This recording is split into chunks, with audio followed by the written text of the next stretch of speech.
सर्वेभ्यो नमो नमः। देववाणी संस्कृतम ई गुरुकुलम में आप सभी महानुभावों का हार्दिक अभिनंदन है।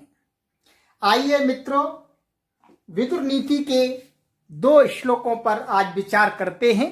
पंडित के लक्षण बताए जा रहे हैं। यस्य कृत्यं न विघ्नन्ति शीतमुष्णं भयं रतिः समृद्धिरसमृद्धिर्वा स वै पंडित उच्यते। यस्य संसारिणी प्रज्ञा धर्मार्थावनुवर्तते कामादर्थं वृणीते यः स वै पंडित उच्यते। बहुत ही सुंदर, बहुत सारे लक्षण पूर्व में हमने बता दिए आपको। महात्मा विदुर जी के अनुसार पंडित जी के, और पंडित जी अर्थात विद्वान, महात्मा, योग्य, श्रेष्ठ व्यक्ति के लक्षण। तो आइएगा अब देखते हैं। कहते हैं यस्य कृत्यम न विघ्नन्ति शीतम उष्णम भयम रतिः समृद्धिः असमृद्धिः वा।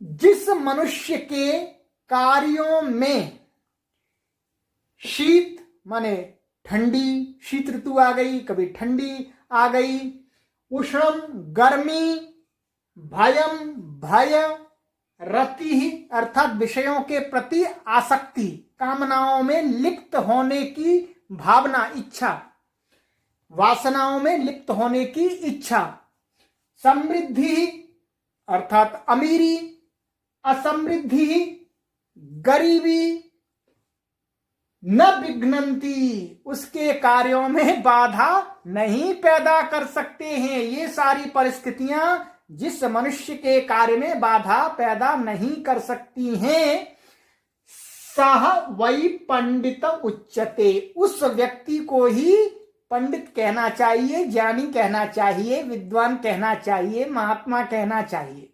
बहुत सुंदर लक्षण है। आपको ध्यान से इसको समझ लेना है, अपने जीवन में जीना है इसको। आपको पंडित बनना है, आपको ज्ञानी बनना है, आपको श्रेष्ठ बनना है, आदर्श बनना है।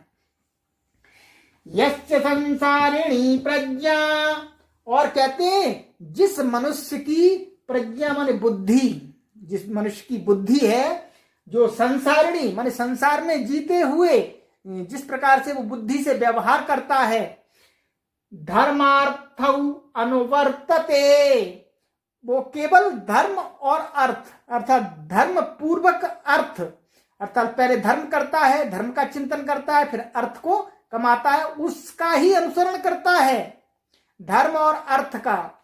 कामात अर्थम ऋणीते, और जितनी इच्छा होती है उतना धन कमाता है धर्म पूर्वक। यह माने जो मनुष्य, सह वै पंडित उच्यते, वही व्यक्ति पंडित होता है, वही व्यक्ति ज्ञानी होता है। ये 2 श्लोकों में महात्मा विदुर ने हमें पंडित व्यक्ति के कुछ लक्षण बताए हैं, और आगे भी हम आपके सामने विदुर नीति के पंडित के लक्षणों के सभी श्लोकों को प्रस्तुत करेंगे, और पूर्व में कर भी दिया है, उनको भी ध्यानपूर्वक सुने। बहुत ही महत्वपूर्ण ये श्लोक हैं कुछ।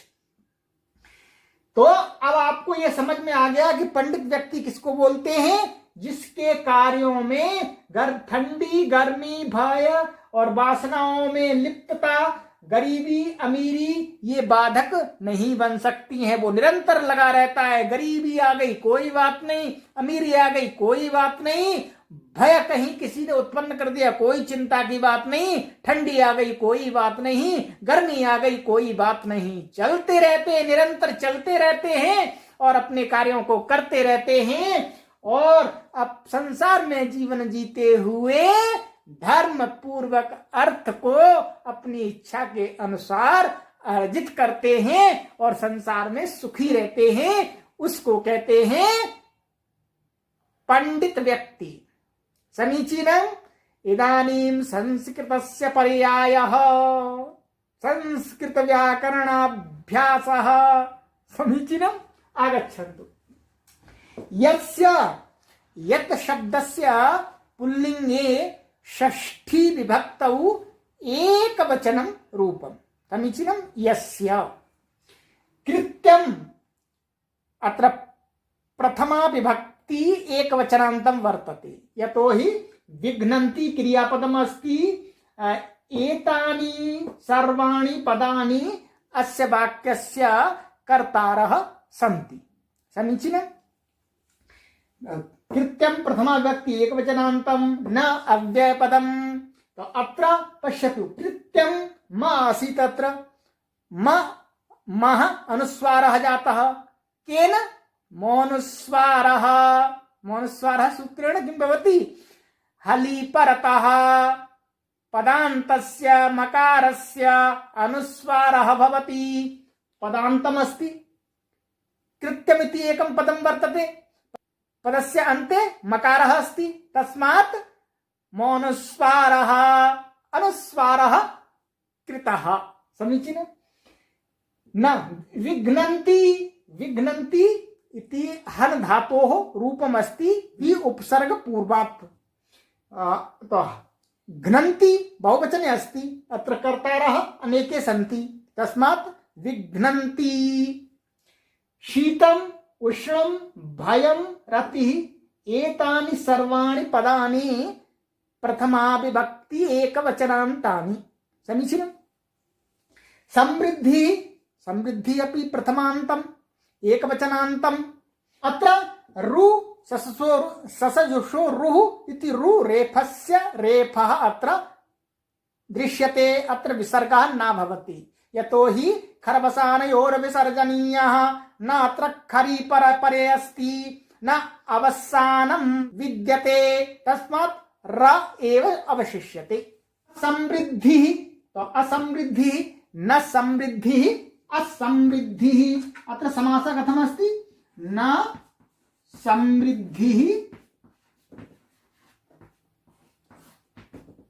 असमृद्धिः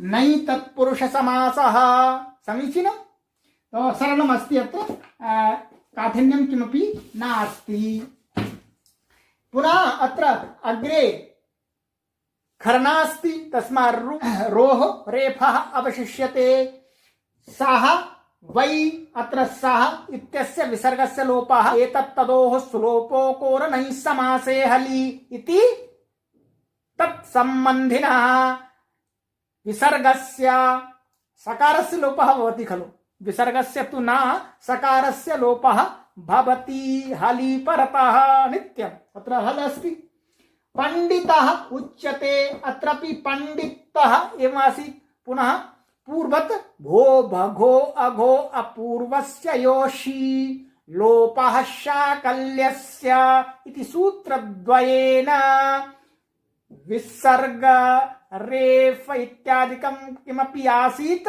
तत्सर्वम् अपसारितम् अग्रे यस्य पूर्वत् षष्ठी विभक्ति एकवचनान्तं संसारिणी प्रज्ञा तो संसारिणी विशेषणं वर्तते कस्य विशेषणम् अस्ति खलु प्रज्ञायाः प्रज्ञा स्त्रीलिङ्गं वर्तते एकवचनान्तं वर्तते तस्मात् कीदृशी प्रज्ञा संसारिणी तस्मात् संसारिन् एवं शब्दः आसीत् मूलशब्दः किम् आसीत् संसारिन् तो संसारिन् पुनः स्त्रीलिङ्गे वर्तते प्रज्ञा और प्रज्ञायाः एषः विशेषणमस्ति तस्मात् अत्र पीसः भवति तस्मात् ई संसारिणी इति जायते समीचीनम् धर्मार्थावनुवर्तते अत्र किमस्ति धर्मार्थौ और अग्रे अस्ति अनुवर्तते अत्र किं सूत्रम् एचो यवायावः समीचीनम् एचः यथासंख्यम् आय अव आय आव इत्येते आदेशाः भवन्ति अचि परतः अत्र किमस्ति धर्मार्थौ औ आसीत् पुनः अग्रे अनुवर्तते अनुवर्तते इत्यस्य अकारः अस्ति खलु पुनः अकारे परतः धर्मार्थौ इत्यस्य औकारस्य एचो यवायावः इति सूत्रेण किं जातम् आव आदेशः धर्मार्थाव समीचीनम् अनुवर्तते अत्र संयुक्तः समीचीनम् अग्रे कामात् अर्थम, तो कामात् एवं आसीत्, पुनः किं झलां जशो अन्ते इति सूत्रेण जश अभूत्। पुनः अग्रे अर्थम, तो कामात् अर्थम गृणीते, वर्तमान लकारे व्री धातोः प्रथम पुरुषस्य एकवचनान्तं रूपं वर्तते। यः यत् शब्दस्य पुल्लिंगे प्रथमा विभक्तौ एकवचनं, सः पूर्वत वै पूर्वत पंडितः उच्यते, अत्रपि संधि पूर्वत भो भगो अघो अपूर्वस्य योषी लोपः शाकल्यस्य। समीचीनम्। आनन्दः आगतः, आनन्दः आगतः हिंदी भाषयापि व्याख्यातः, संस्कृतेनपि व्याख्यातम्। समीचीनम्।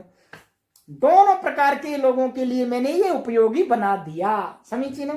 अस्तु, सर्वेभ्यो नमो नमः।